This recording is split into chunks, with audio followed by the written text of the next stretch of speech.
Chapter 1, Collapsing Kiss, Waking Up. The last thing I remembered was the world splitting apart like shattered glass. The sky had gone red. The ground caved in. Everything I had fought for, every sacrifice, every death, was crumbling into nothingness. But I didn't care, because he was right there. Ranxu's lips were on mine, cold at first, then burning, pulling me into him as if he wanted to devour the whole of my soul. My mind screamed that this was the villain, the blackened overlord who could crush mountains with his aura. But my heart only knew one thing. This was my Ranxu. I clung to him even as the world dissolved into dust, my last thought echoing like a vow. If it all ends here, then at least I got to kiss him once. Then everything went dark. When I opened my eyes again, I thought I was dreaming. The familiar smell of instant noodles. A messy desk piled with empty cans of soda. Posters of my favorite webtoons plastered crookedly on the wall.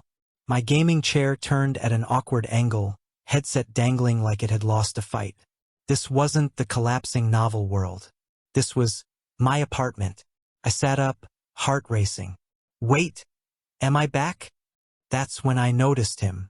A figure standing tall in the middle of my tiny room, staring around like a predator examining foreign territory. His long hair spilled over embroidered robes, the fabric shimmering faintly even in the dim light of my busted ceiling lamp. His presence was so heavy it made the air hum, the kind of aura that made cultivators kneel and mortals forget how to breathe. Ranxu, the villain, the overlord, the man who was supposed to only exist inside pages and pixels. Now he was in my one-bedroom apartment, looking like an emperor who'd taken a wrong turn into a trash heap. I yelped and nearly fell off my bed. My villain, he's real. In my apartment. Ranxu's eyes snapped to me instantly.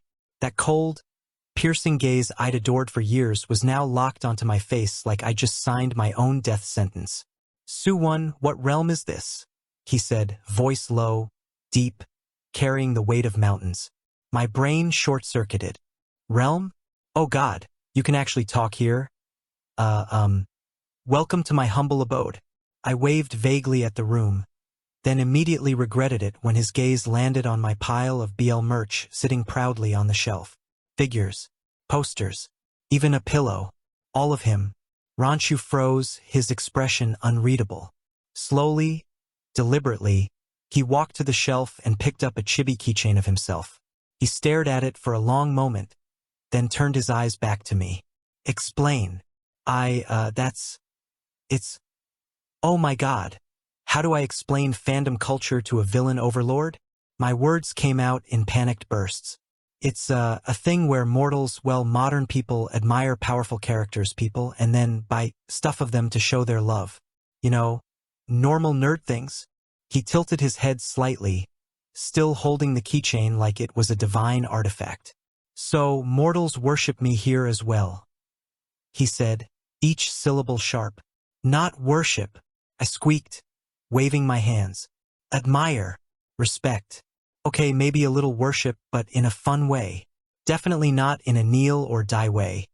Though some posts do say that, but ignore those. Ranxu's gaze sharpened. Posts? Crap.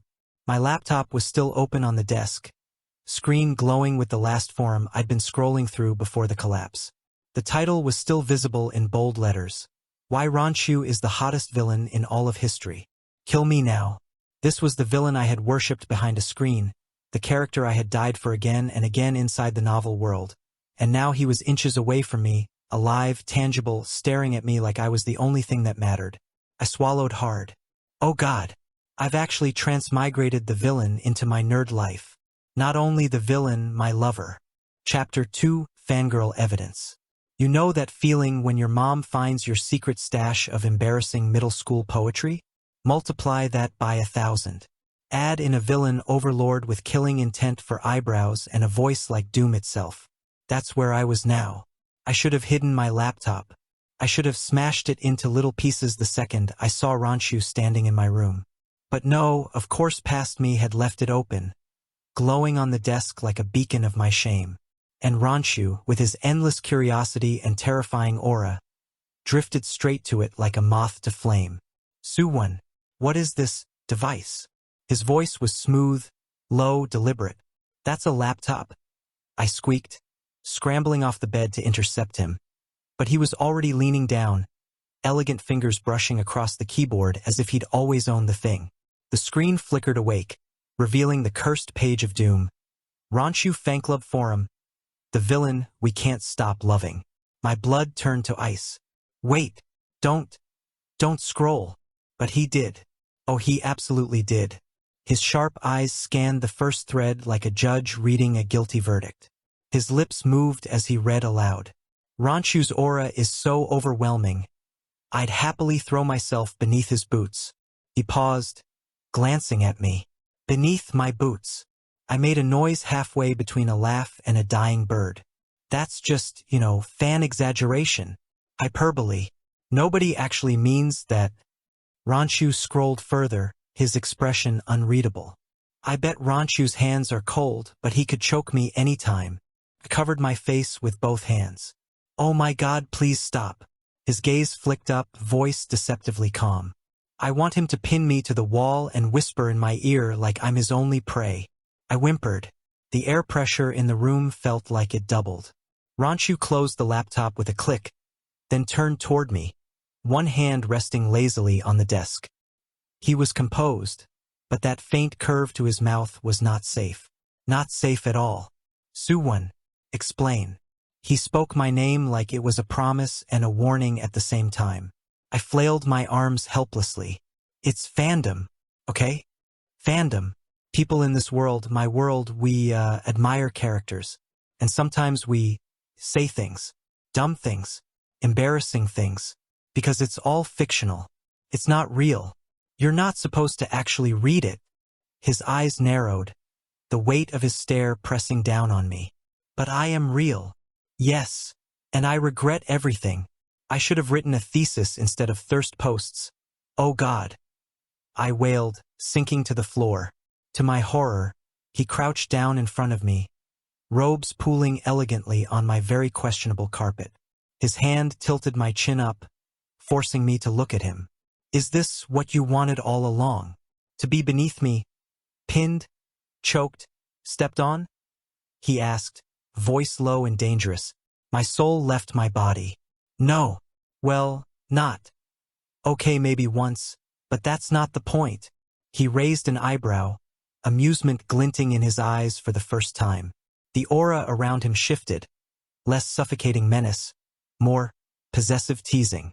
You mortals are strange, to put your desires into words, to share them with strangers, to worship a man you have never touched.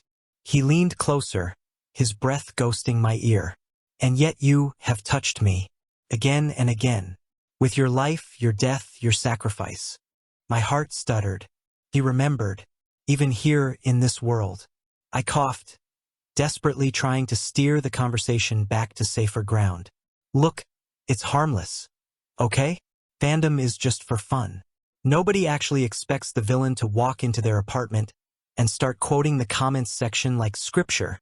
Ranxu tilted his head, studying me as if he were unraveling every lie I'd ever told. Then, to my absolute shock, he straightened and moved back to the desk. With one swift motion, he reopened the laptop. Wait, what are you doing? Panicked. He typed something, fingers surprisingly graceful on the keys for someone who'd never seen a keyboard until 5 minutes ago. When he turned the screen toward me, my stomach dropped. He had opened a reply box under the thread titled, Step on Me, Overlord. And he had typed, Kneel and perhaps I will consider it. No! I lunged for the laptop, but he held it out of reach, one eyebrow arched in smug satisfaction. The room filled with the sound of my despair.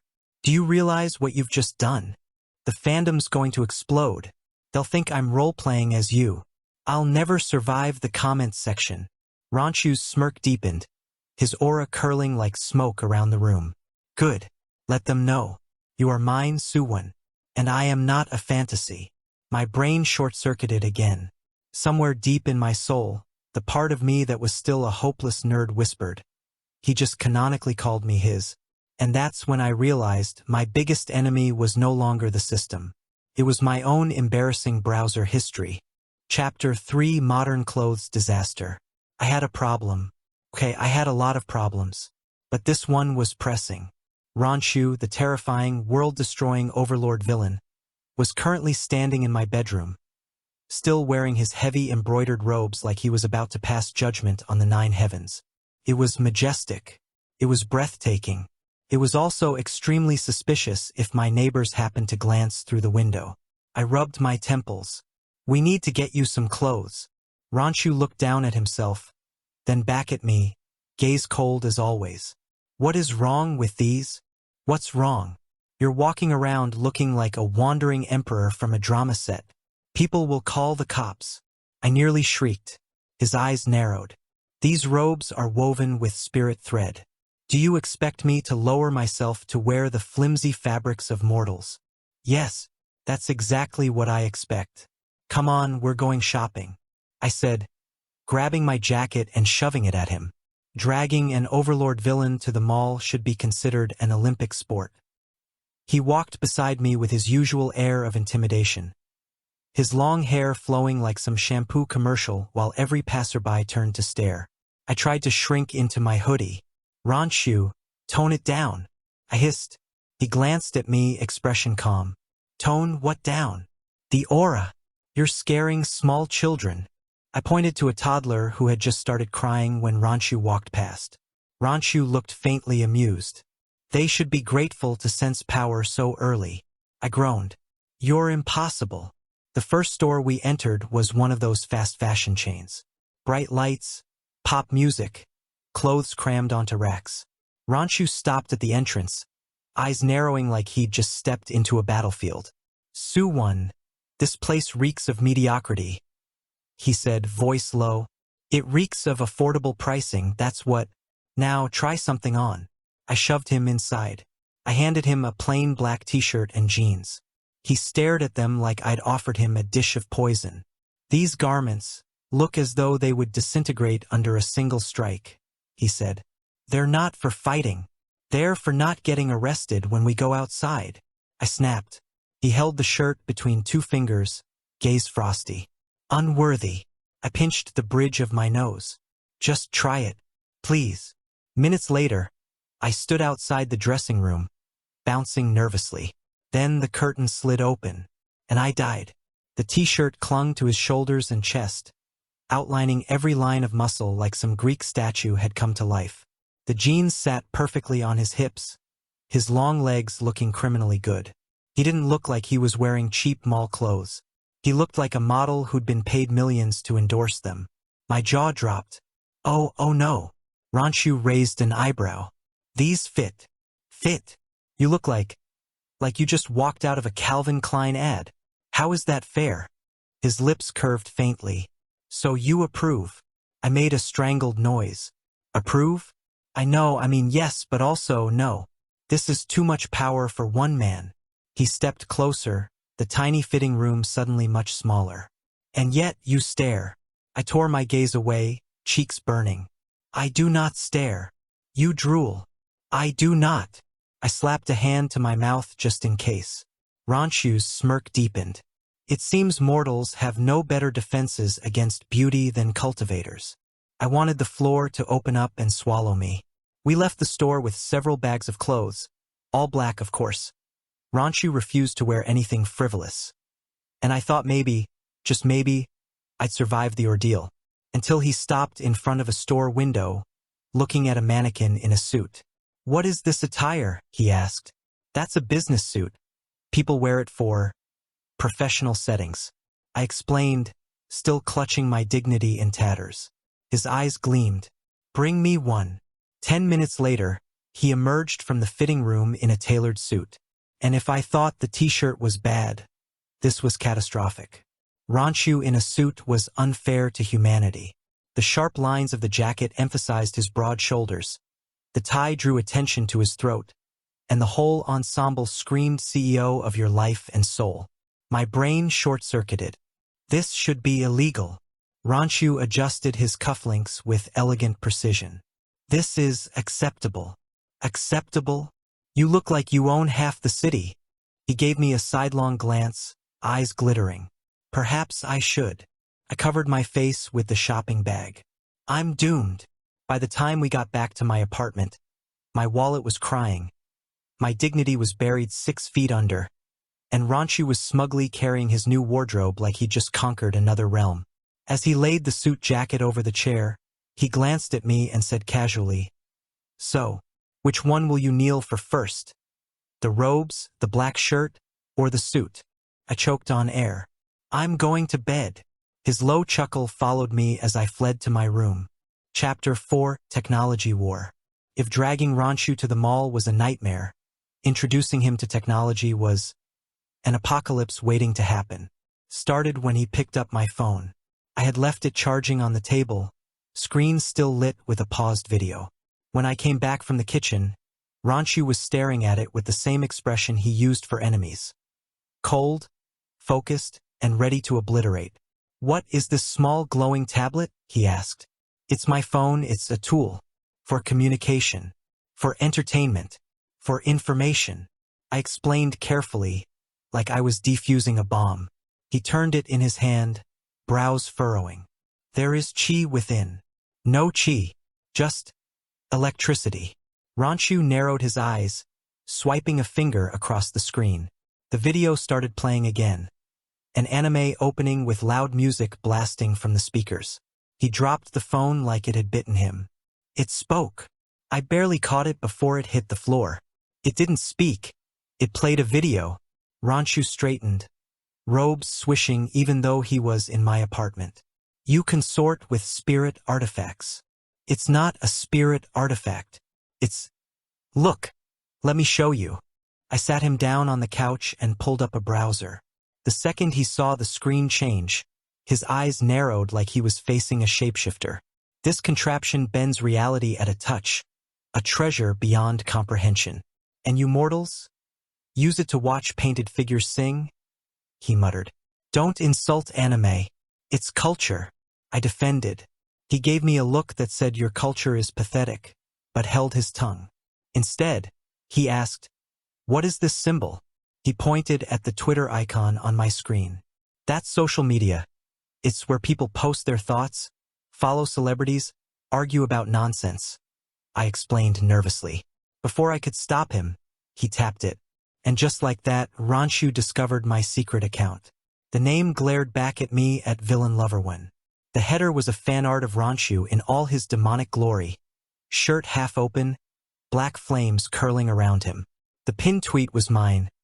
"Ranxu could conquer me and I'd thank him. Kill me. Just kill me now." "Well, you're very popular in fandoms," I stammered.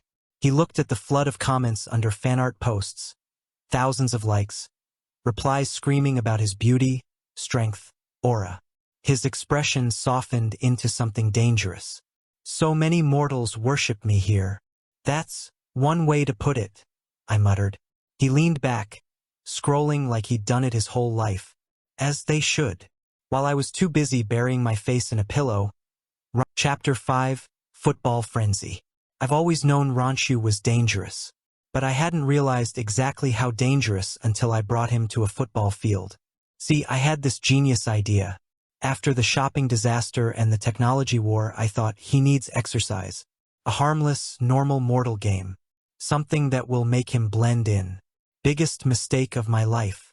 It started with me dragging him to the local park, where a bunch of college guys were setting up for a casual football match. "Ranxu, this is football," I explained, holding up the ball. He eyed it like it was some suspicious magical artifact.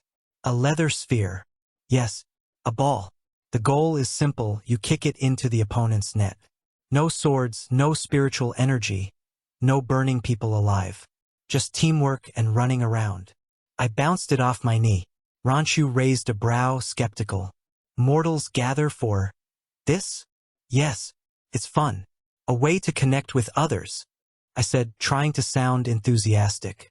He folded his arms, black shirt stretched over his ridiculous shoulders. "War disguised as sport. Not war. Game."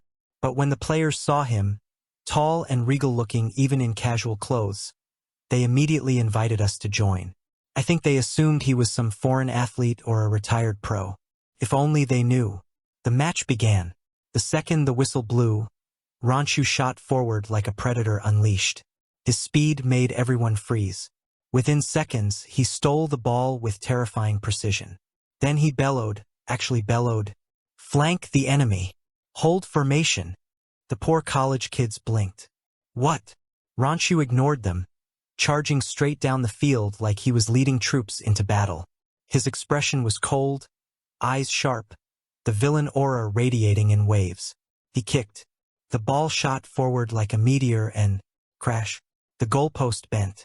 Not just bent, snapped. Everyone fell silent. Even the birds stopped singing. Ranxu stood there calmly, dusting off his hands. Weak construction. I wanted to cry. That's not construction. That's a goalpost.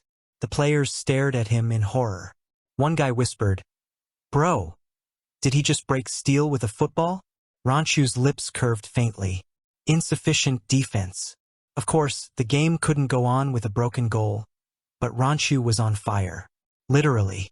He stomped across the field, shouting strategies like some commander on a battlefield. Guard the flank. Intercept the enemy's general. Do not falter. The other players just tried not to die. Meanwhile, I stood on the sidelines, burying my face in my hoodie. I muttered to myself, he's terrifying, but damn, he's hot.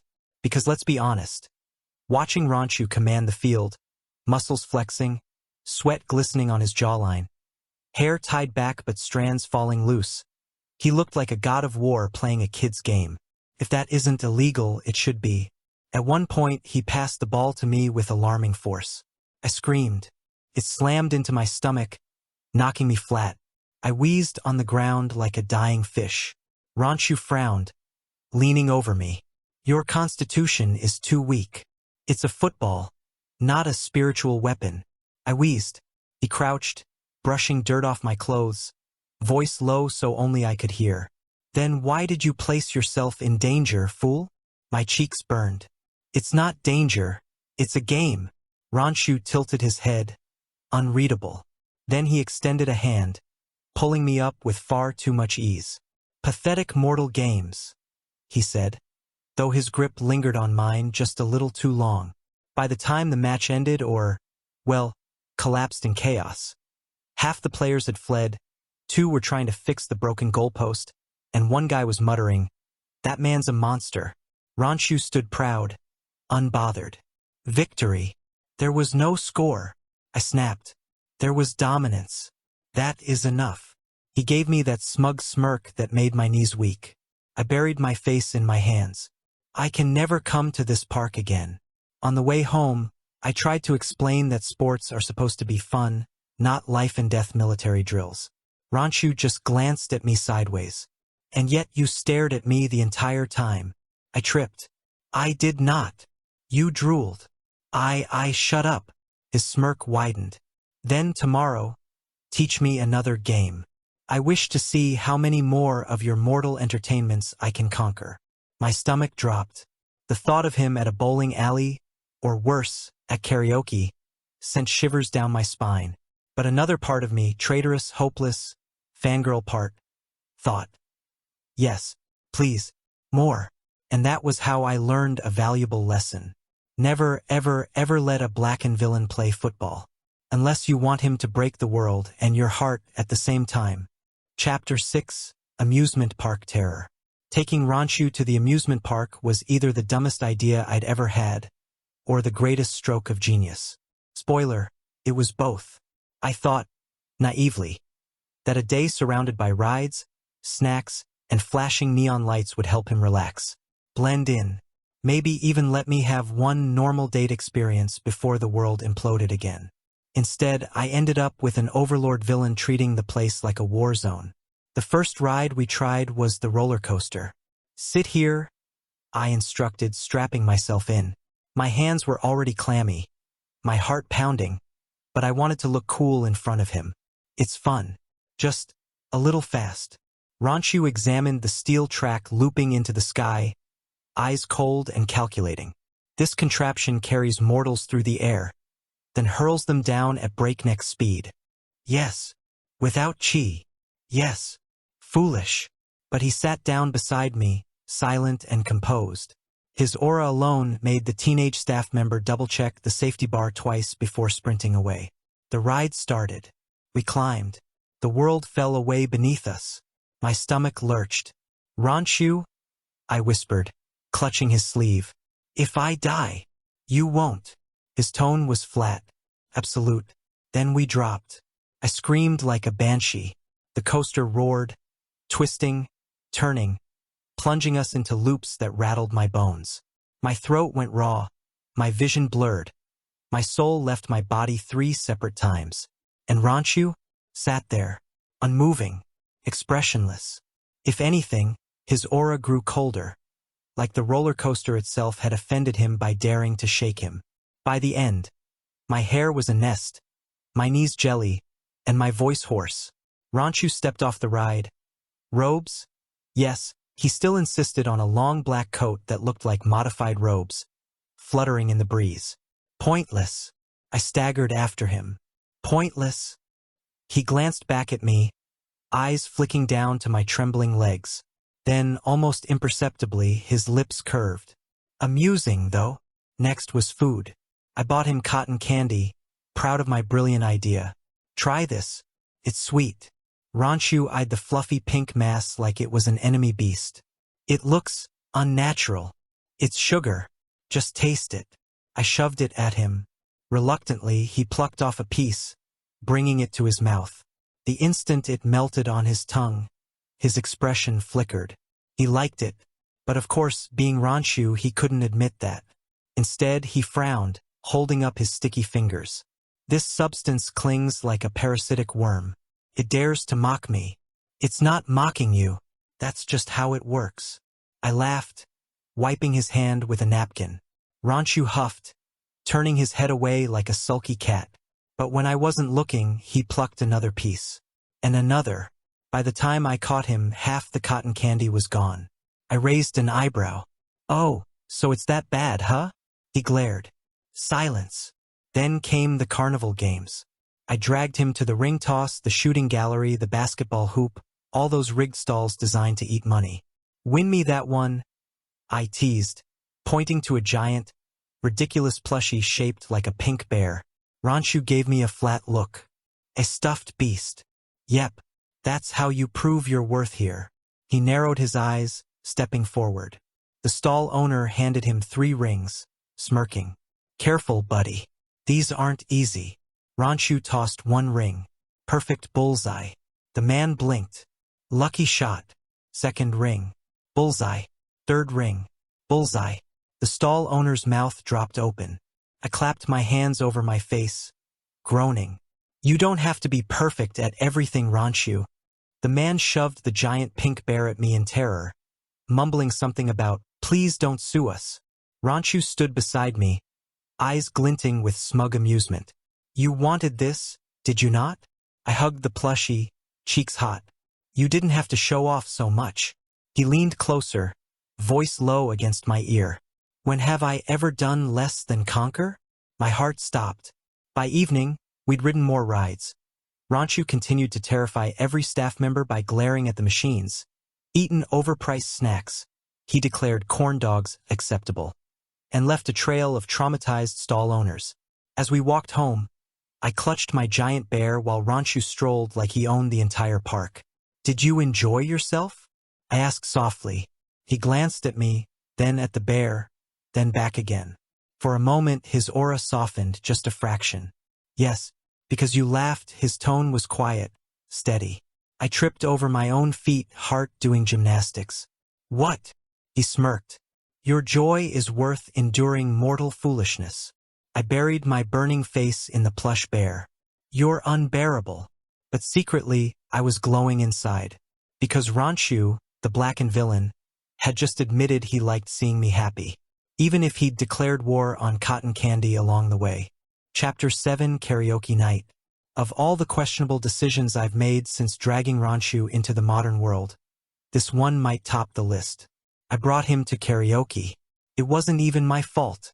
My college buddies texted me, insisting I hadn't hung out with them in forever. And what was I supposed to say? "Sorry, can't come."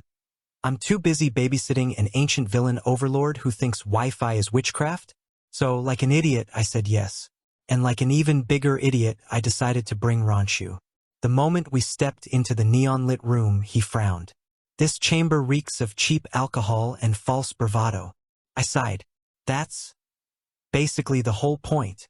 My friends, 3 loud nerds named Zhao Jie, Lin Chong, and Hu Tao, stared at Ranxu like he'd just descended from Mount Olympus.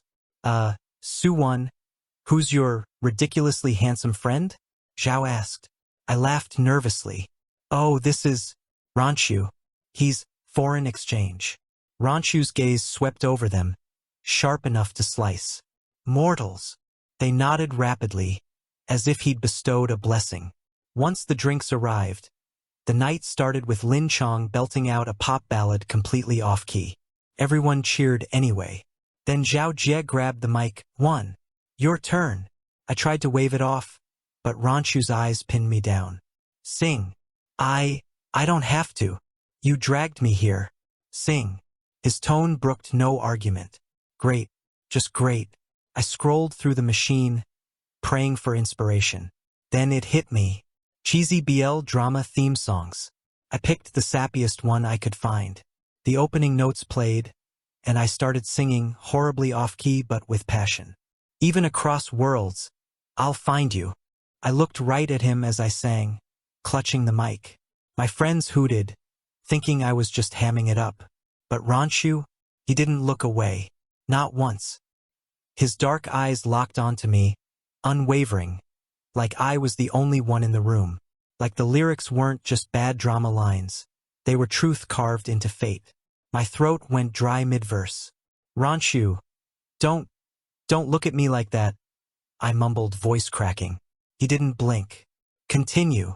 My ears burned red. I stumbled through the rest of the song, nearly dropping the mic at the last note. The room erupted into cheers. Zhao and Lin clapped me on the back, laughing. Bro, that was so dramatic. Who were you singing to? Huh. I nearly choked on my own spit. No one, but Ranxu's lips curved faintly. Me. I wanted the earth to open up and swallow me. Then it was his turn. He stood, taking the mic like it was a sword. His aura filled the entire room, pressing down so hard that even my drunk friends sobered instantly. The track started. Some random classical piece Lin Chong had picked as a joke.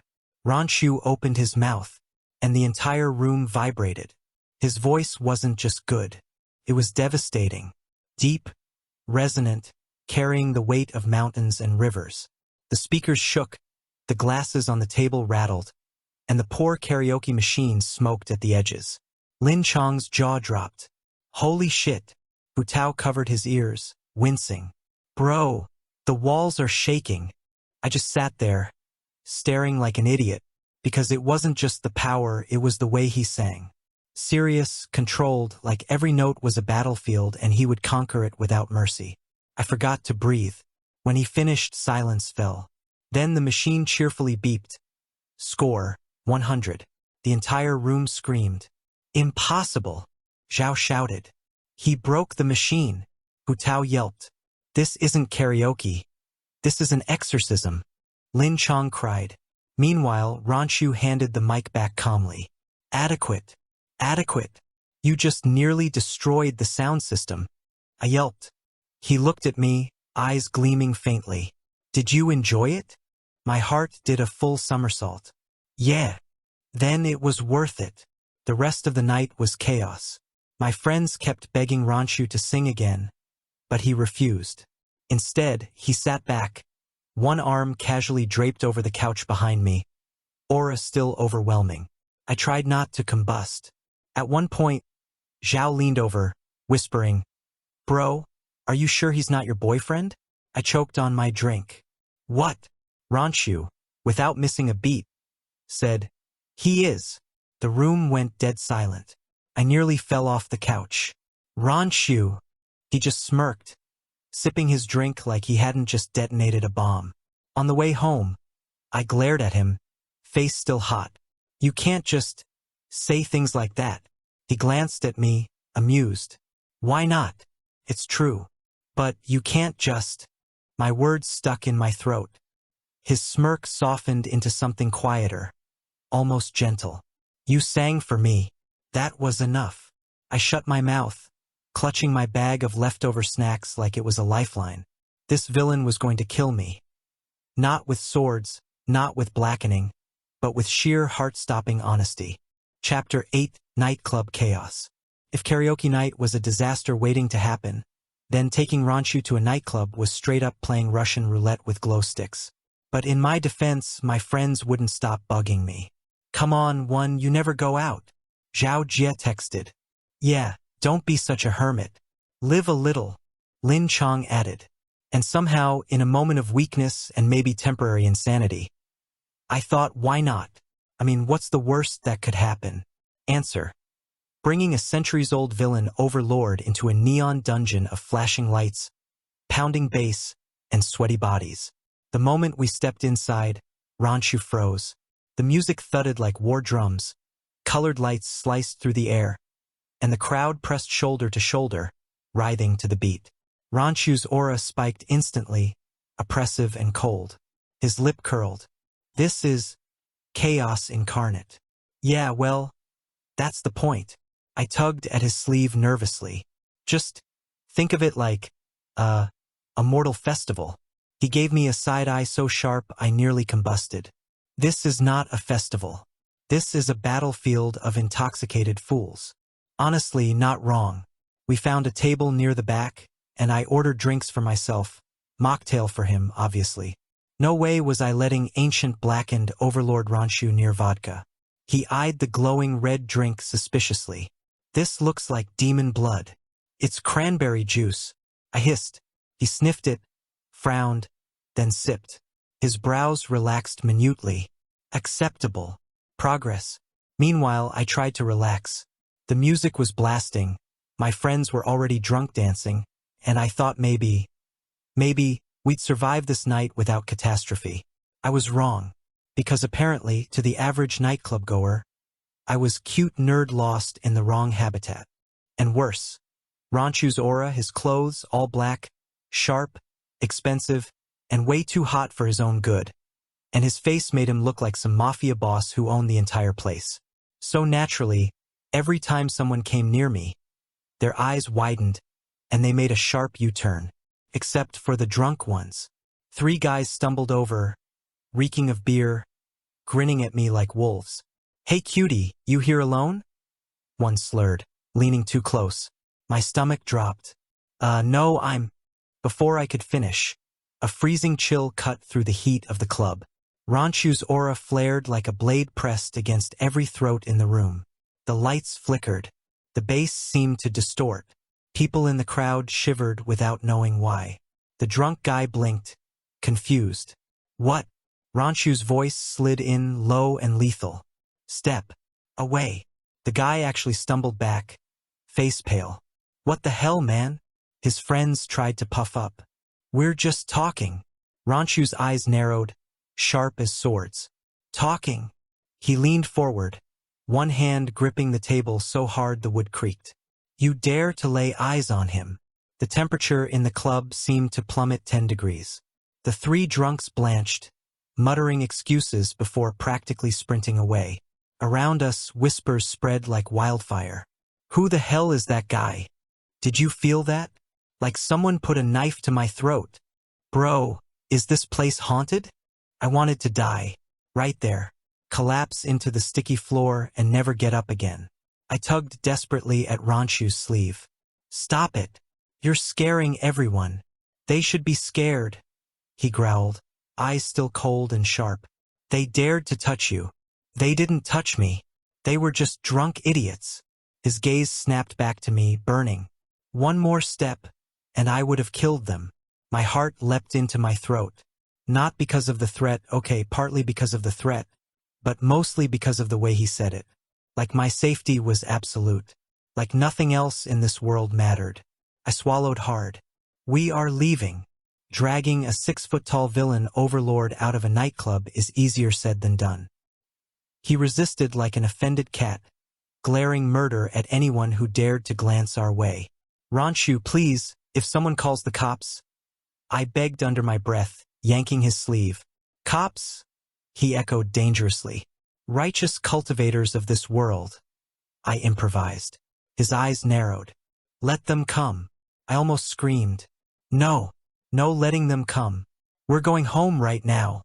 Finally, mercifully, he let me drag him out into the cool night air. The moment the door closed behind us, the oppressive weight of his aura lifted, and I could breathe again. I turned on him, hands on my hips. What was that? His expression didn't shift. They were unworthy. They dared look at you as if you belonged to them. I don't belong to anyone, I protested. His gaze darkened, but instead of snapping, he leaned down, voice barely a whisper against my ear. You belong to me. My knees nearly gave out. Ranxu. He smirked, satisfied with my red face, and turned away. Take me home. I stomped after him, clutching my chest. This man wasn't going to kill me with swords. He was going to kill me with possessiveness, straight-up cardiac arrest, and one-liners that belonged in the trashy fanfictions I used to write about him. And worst of all, I didn't hate it. Chapter 9, Cooking Catastrophe. In hindsight, letting Ranxu anywhere near my kitchen was probably the dumbest decision I've ever made. And keep in mind, I once threw myself in front of a demonic beast the size of a truck. But apparently, the great overlord of the cultivation world decided today was the day he would provide me with a cultivator's feast. His words, not mine. I should have known it was doomed the second I saw him roll up his sleeves. Xu Wen, tonight, you will eat a meal worthy of your devotion to me, he declared solemnly, standing in front of the stove like a general before battle. The last time you tried to use a toaster, you glared at it until it exploded. Are we sure this is a good idea? I said, clutching my phone like a lifeline. He glanced at me with disdain. How hard can mortal cooking be? In my world, I could roast an ox whole with a single flame spell. Yeah, well, in this world you'll roast my apartment whole with a single wrong move. He ignored me, turning the stove dial like he was activating a magical array. The burner flared to life, and his eyes narrowed with predatory satisfaction. I swear the fire itself looked scared. 10 minutes later, the kitchen looked like a war zone. Smoke curled toward the ceiling. Oil hissed angrily in the pan. A strange smell, somewhere between burned garlic and a cursed talisman, clung to the air.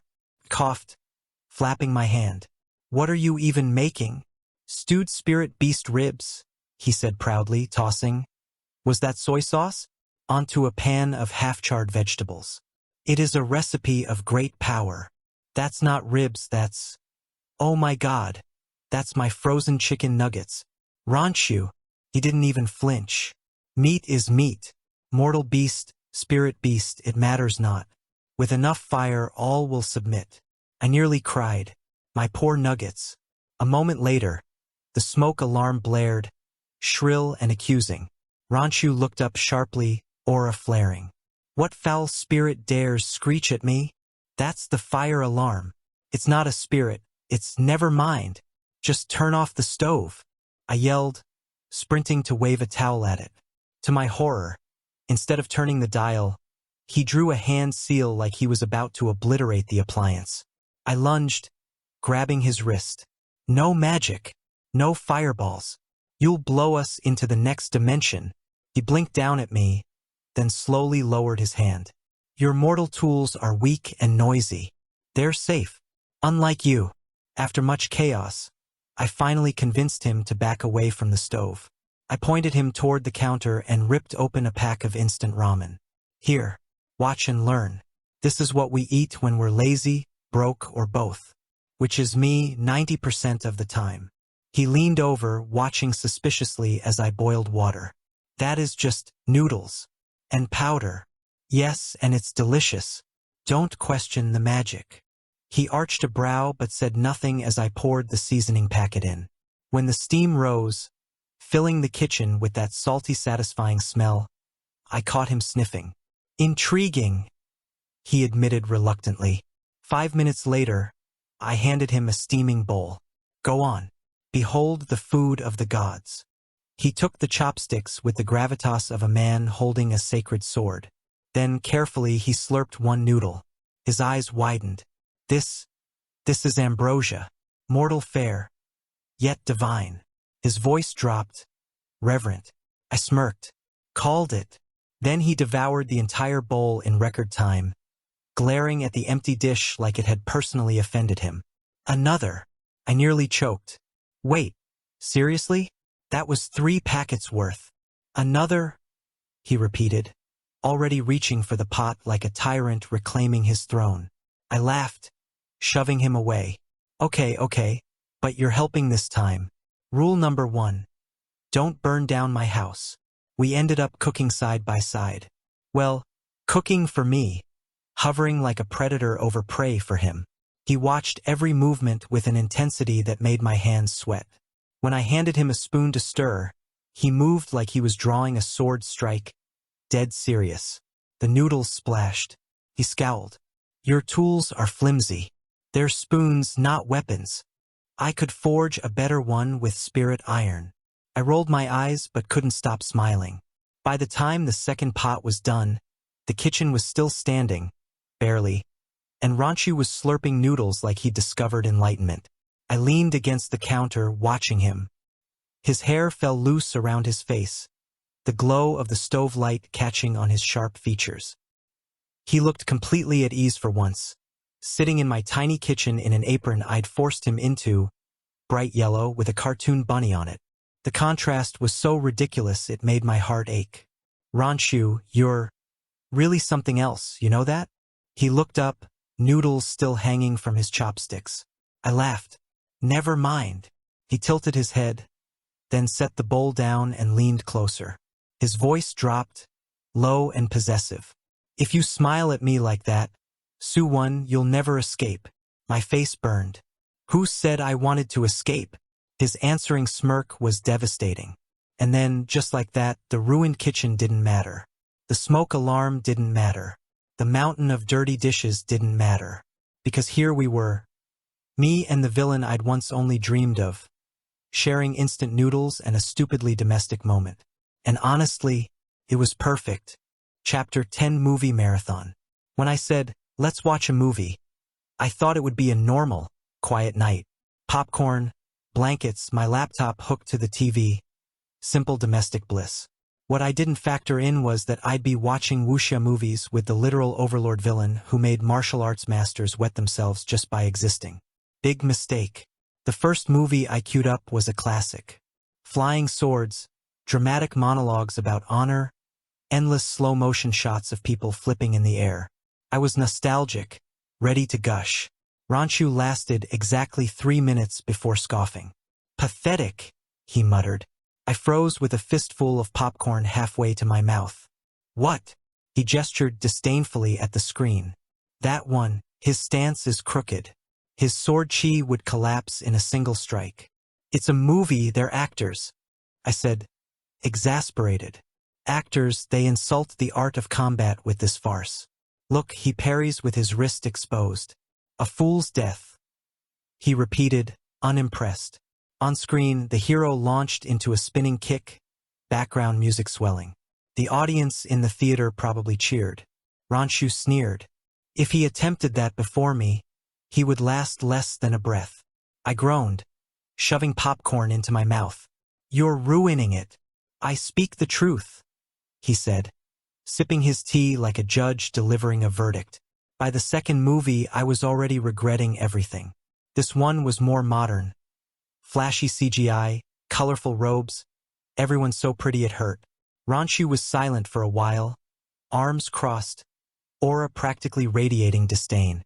Then, when the villain entered handsome, cold-eyed, tragic backstory, he leaned forward slightly. That one, they stole my likeness, he said, tone sharp. I choked on my drink. What?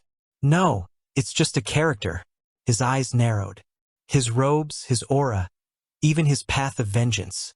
It mirrors me. I tried not to laugh. Congratulations, you're a trope. He turned his glare on me. Xu Wen. I shrank into the couch. Yes, my lord. Erase this insolence from your tone. I saluted with my popcorn bucket. Yes, my lord. And then came the real problem. Because in the third movie, the one I picked specifically because I thought Ranxu might find it cute, there were BL undertones. Okay, not even undertones. Overtones. Sparkling, flowery overtones. Halfway through, the two male leads shared an intense, slow-motion gaze. I froze. Ranxu didn't. He smirked.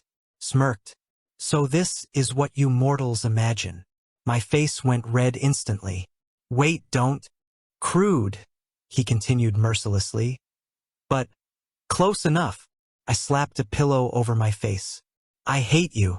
He plucked the pillow away with one hand, tilting my chin up with the other. His eyes glinted in the glow of the screen. Hate. His voice dropped, dangerously soft. You call this hate? My heart tried to leap out of my chest. I mean embarrassment, not hate. He smirked again, leaning closer. Then why do you blush so easily, Xu Wen? I buried my face in the popcorn bucket. Because you're impossible. The rest of the marathon turned into a running commentary session I hadn't signed up for. Every sword fight, too slow. Every villain speech, unoriginal. Every romantic moment, pathetic technique. He should pin him against the wall instead.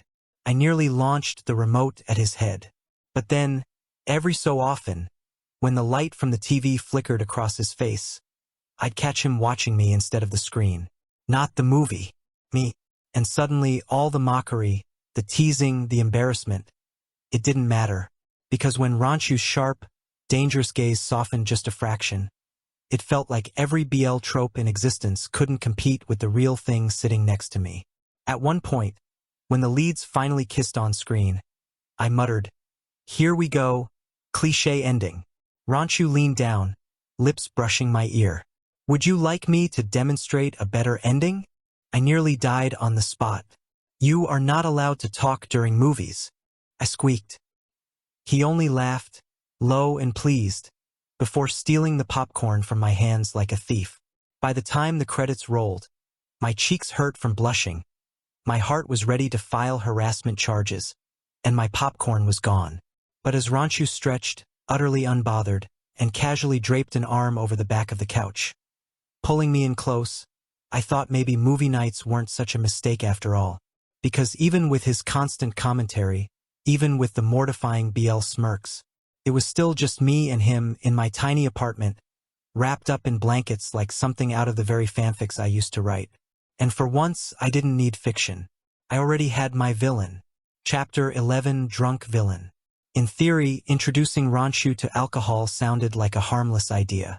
In practice, I should have remembered he was the same man who nearly murdered a smoke alarm. But hey, Zhao Jie invited us out to this quiet little bar. Good vibes, soft music, nothing like the nightclub disaster. And after everything, I thought, why not? One drink won't kill him. Famous last words. We slid into a booth. Ranxu, as usual, sat with the air of a conquering emperor surveying his territory. The dim lights only made his sharp features stand out more. People kept sneaking glances, whispering, probably thinking, wow, that guy looks like he could snap my spine with a stare. They weren't wrong. Try this, it's sweet.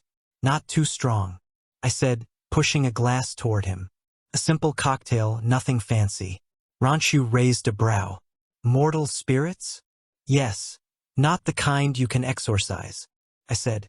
He took the glass, sniffed it suspiciously, then sipped. His eyes narrowed. Deceptive. Deceptive.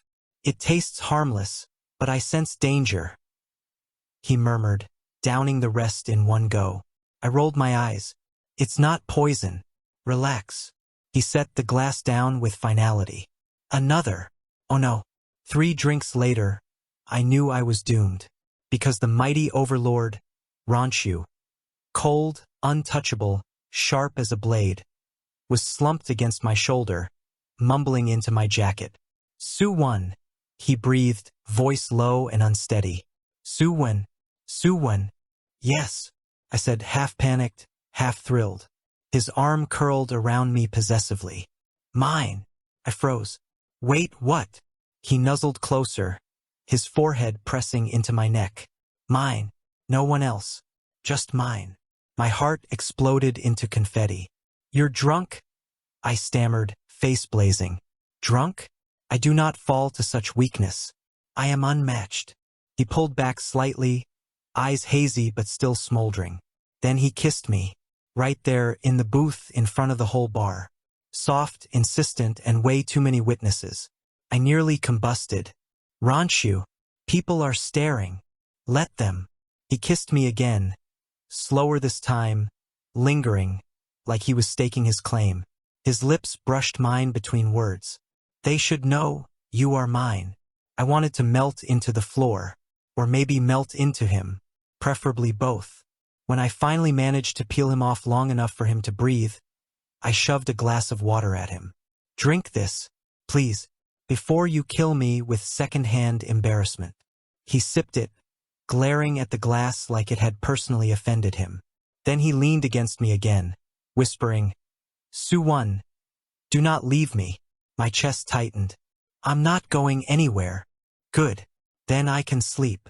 He smiled faintly, soft, unguarded, nothing like his usual sharpness. And just like that, he slumped, half asleep against my shoulder, looking unfairly perfect even in drunken chaos. Meanwhile, I sat there, red as a tomato, trying not to scream.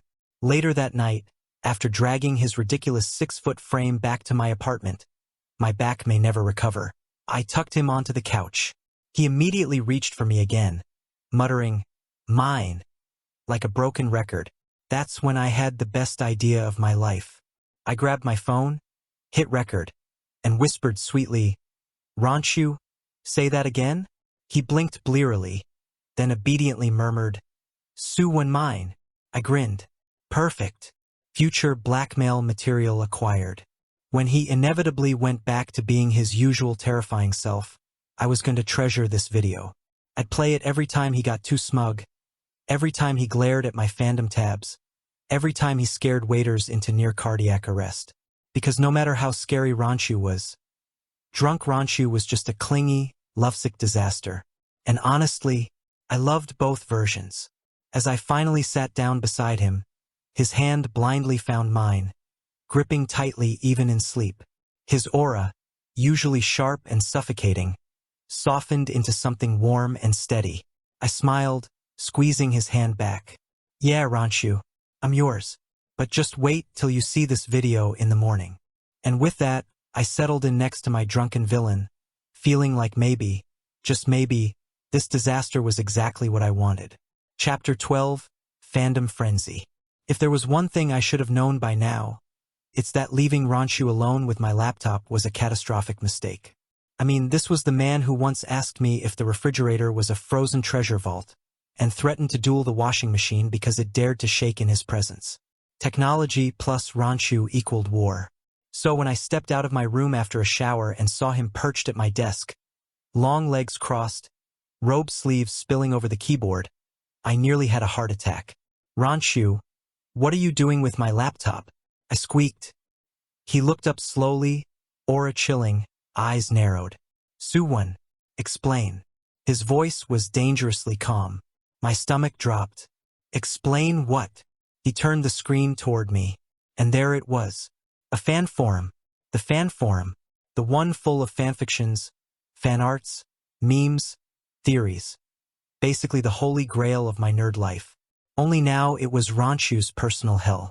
He read aloud in a deep, measured tone, like he was passing judgment in court. Ranxu, the doomed villain, deserves his death for daring to oppose the hero. He snapped the laptop shut with a loud clack. The air pressure in my apartment dropped by 20 degrees. They dare? To write of my death so carelessly? Where do these mortals live? I will find them. His hand twitched like he was about to summon a sword. Ranxu, no murder. They're just fans. Writing stories. It's not real. I rushed over, clutching his arm. Not real? They spread lies. They slander me. They reduce me to fodder for a protagonist. His voice trembled with disgust. I swallowed hard. Okay. But to be fair, technically, you were written as a villain. The glare he gave me could have incinerated the sun. But you're not just a villain. You're you.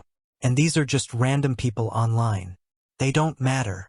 He was silent for a long moment, eyes burning holes into me. Then, with excruciating slowness, he opened the laptop again and scrolled. This time, he stopped on something else. Fan art. And my soul left my body. Because it was a ship art. Ranxu, paired with the novel's male protagonist. Ranxu's jaw tightened. What is this? Art. I croaked. His voice dropped several octaves. The noble hero gently pins Ranxu against the wall, whispering sweet words. He stopped reading, aura flaring like a storm. His hand clenched into a fist. Unacceptable. Unforgivable. I can explain. It's just shipping. It's not real. It's... He cut me off, eyes blazing, his aura heavy enough to pin me to the spot. Xu Wen, tell me this. Do you imagine me with anyone else? My brain short-circuited. What? Of course not. Are you insane? His eyes softened slightly, but his voice remained firm, possessive. Good, because I belong to no one. Not to false heroes. Not to fictional lies. Only to you. He leaned closer, his breath hot against my ear. And you belong only to me. My face turned nuclear red. You can't just say things like that out loud. He smirked, clearly pleased with my flustered state. Then reassure me, Xu Wen. Speak it. My throat was dry, my hands shaking, but his gaze left no room for escape. So I whispered, they don't know the real you. You're mine. His expression shifted, less arrogance, more something raw. His hand cupped my face, thumb brushing my cheek gently. Say it again. You're mine. His lips curved into a dangerous smile, and he kissed me, slow, claiming, like he was sealing the words into me.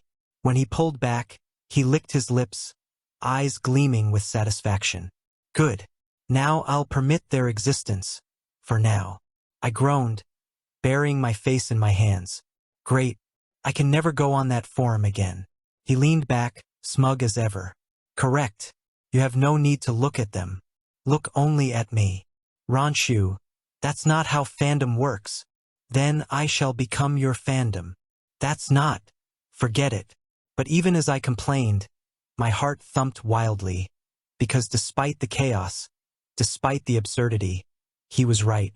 No fanfiction, no fan art, no fantasy could compare to the real Ranxu sitting in my apartment, jealous and possessive and so very, very real. And honestly, I wouldn't trade him for the world. Chapter 13, Festival Fireworks. If there was one thing I had learned since Ranxu dropped into my real world, it was this: never underestimate how he'd react to anything modern. Sometimes he treated things with awe, like cotton candy. Sometimes with utter contempt, like microwaves. And sometimes he nearly declared war on my toaster. So naturally, when I decided to take him to the annual fireworks and drones festival at the riverside, I was both excited and terrified. Fireworks were loud, bright, explosive, the kind of thing that could trigger his overlord mode in an instant. I tugged on his sleeve as we arrived, the evening crowd buzzing around us. Okay, listen, don't panic. It's just lights in the sky. No one's attacking. Ranxu tilted his head at me, the golden embroidery of his modernized robe catching the glow of streetlights. You speak as if I am some frightened child. Do you truly believe I would tremble before mere sparks? His lips curved in disdain. Honestly, yes, I muttered under my breath. What was that? His sharp eyes pinned me. Nothing. Nothing at all. I laughed nervously, dragging him toward the riverside. Stalls lined the walkways, selling skewers, glow sticks, and all sorts of festival junk. Ranxu's presence turned heads everywhere we went. He walked like he owned the place, tall and regal, every step radiating authority. People thought he was some kind of cosplayer with insane accuracy. If only they knew. Xu Wen, he murmured as we passed a stall selling LED headbands. Why do mortals place glowing horns upon their heads? Are they summoning beasts? They're just decorations for fun. I explained. Ridiculous, he said. but I caught his gaze lingering just a second too long on a pair of cat ears. I smirked. You'd look cute in those. He shot me a warning glare that screamed, try it and die. The festival lights dimmed suddenly, and a hush fell over the crowd. The first firework shot into the sky with a crackling whistle. My entire body tensed, ready to grab him if he tried to draw a sword out of thin air. But when the firework exploded in a burst of gold across the night sky, Ranxu didn't flinch. His eyes widened slightly, the colors reflected in his dark gaze. Another firework followed, red and green this time, painting the river in dazzling hues. I glanced at him, expecting complaints or arrogance, but instead, he looked almost gentle. Beautiful, he murmured. My chest tightened. You like it? He nodded slowly. This world, your world. It creates beauty not from spirit energy, nor divine power, but with mortal hands. Fragile, fleeting beauty. It is admirable. His lips curved in the faintest smile. My heart melted into a puddle. I swear this man could say the simplest things and make them sound like poetry. The show escalated. Drones lit up the sky, forming patterns. A dragon chasing its tail, blossoms blooming mid-air. The crowd gasped in awe. I barely noticed, because all I could see was Ranxu, standing tall beside me, the fireworks painting his face in endless colors. Without thinking, I whispered, "You're even more beautiful." He turned his head sharply, eyes burning into mine. For a terrifying second, I thought I'd said something too cheesy, too stupid. Then he stepped closer, the crowd around us fading away. His voice was low, meant only for me. "Xu Wen, you dare speak such words and expect me not to claim you?" Before I could answer, his hand cupped the back of my neck, and he kissed me.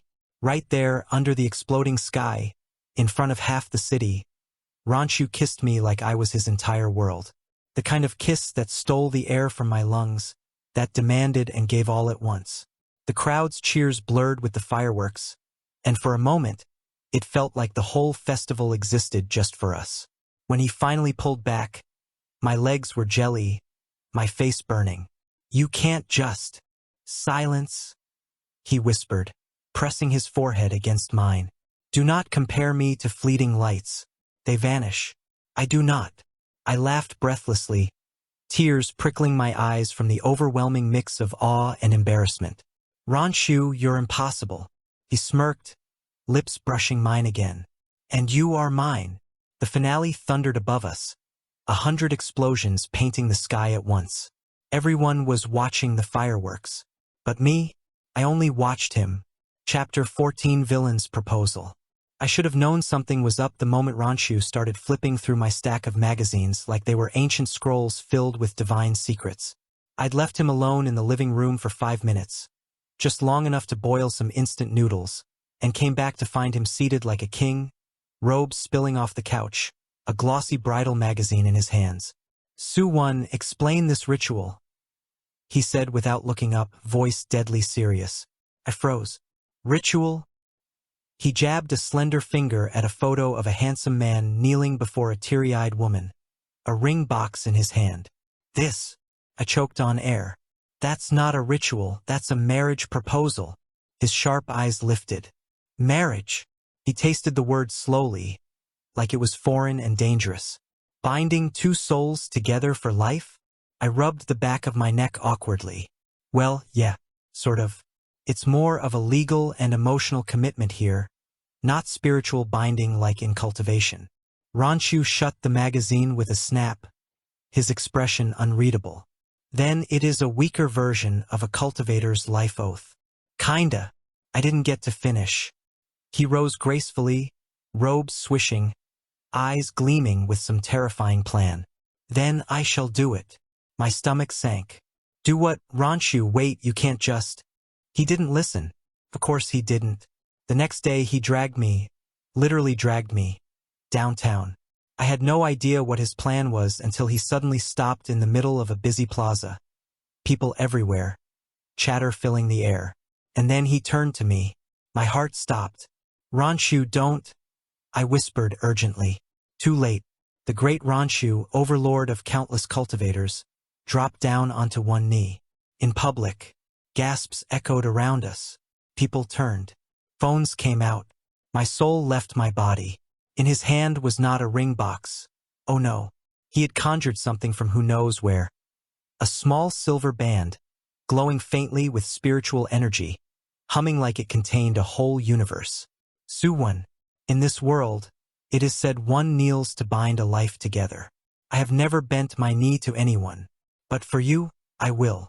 His voice carried across the plaza like a king pronouncing judgment. The crowd collectively squealed. I wanted to die, crawl into a hole, vaporize, anything but this. But then he looked at me, really looked, and my embarrassment melted into something else. Warmth. Awe. Love. My lips trembled. Ranxu, you idiot. He smirked faintly, still kneeling. So, Xu Wen, will you bind yourself to me here and now? Not as fan and villain, not as mortal and overlord, but as mine. My throat tightened.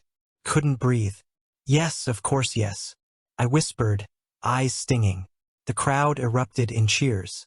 Someone shouted, "Say yes louder." Others clapped and whistled. I wanted to murder them all, but my chest felt like it might burst from happiness.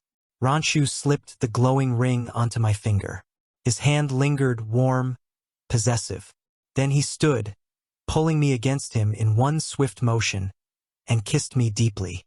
Right there, in front of everyone. The plaza went wild. Cameras flashed. Someone yelled, "Get a room!" And that was exactly what we did. Later that night, lying tangled in bed, I buried my face against his chest. My whole body was still buzzing. Ranxu, you embarrassed me to death today. He tilted my chin up with a finger, lips curved in a smug smile. And yet you still said yes. I swatted his chest weakly. Of course I said yes, you jerk. You're impossible to say no to.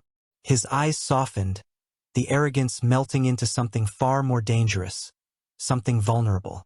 He kissed me slow, lingering. You are mine now, no more dying, no more leaving, no more worlds between us, just you and me. He whispered against my lips. I nodded, heart swelling until it hurt. Just you and me. The world outside no longer mattered. Not the plaza, not the strangers, not even the system that once tried to control us. Because here, in this messy apartment, under these cheap blankets, with his arms around me and his lips on mine, I had everything I'd ever wanted. Chapter 15, Eternal Lovers in Two Worlds. If someone had told me a year ago that I'd end up here, wrapped in bed with the villain I used to fangirl about online, I would have laughed them straight out of the chat group. But here I was. My room smelled faintly of detergent and instant ramen. The blankets tangled around us, the dim lamplight making Ranxu's sharp features seem softer than anyone could ever imagine. He lay beside me, one arm heavy around my waist, pulling me close like he was afraid I might vanish if he loosened his grip. His breathing was steady, calm, so different from the cold overlord who once vowed to bury the world. Ranxu, do you ever think about how insane this is? You're real. You were supposed to be words on a screen, and now you're here, with me. I whispered, fingers tracing idle patterns against his chest. His lips curved into that infuriatingly smug half-smile. Eyes half-lidded, he looked down at me. And you sound surprised, Xu Wen. Did you not call me countless times? Praise me? Obsess over me? You pulled me into your world with your devotion. I groaned and buried my face in his chest. Don't make it sound like I summoned a demon with fangirl thirst. His chest rumbled with quiet laughter. He tilted my chin up until I had no choice but to meet his gaze. That gaze was heavy, unrelenting, but so full of warmth it made my throat tighten. Xu Wen, from the moment you shielded me the first time, you became mine. Not the world's, not the system's. Mine. He murmured, brushing his thumb along my jaw. I swallowed hard, heart thudding. And you're mine. From fandom to forever, you're mine.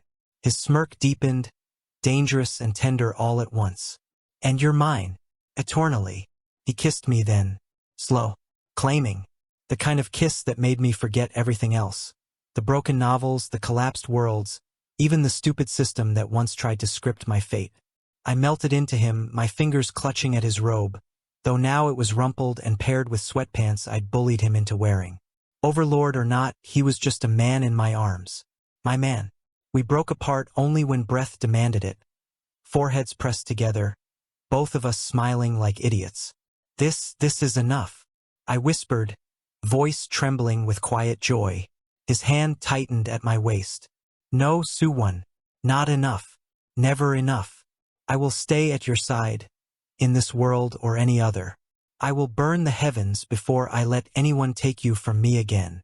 I laughed softly, heart aching with how much I loved him. Overdramatic as always. But fine, we'll stay like this. Together. Eternal lovers in two worlds. The room fell into silence, broken only by the rhythm of our breathing. Warmth seeped through me, peace settling in a way I'd never thought possible. For the first time, I believed it. No more resets, no more deaths. Just us. Just Xu Wen and Ranxu.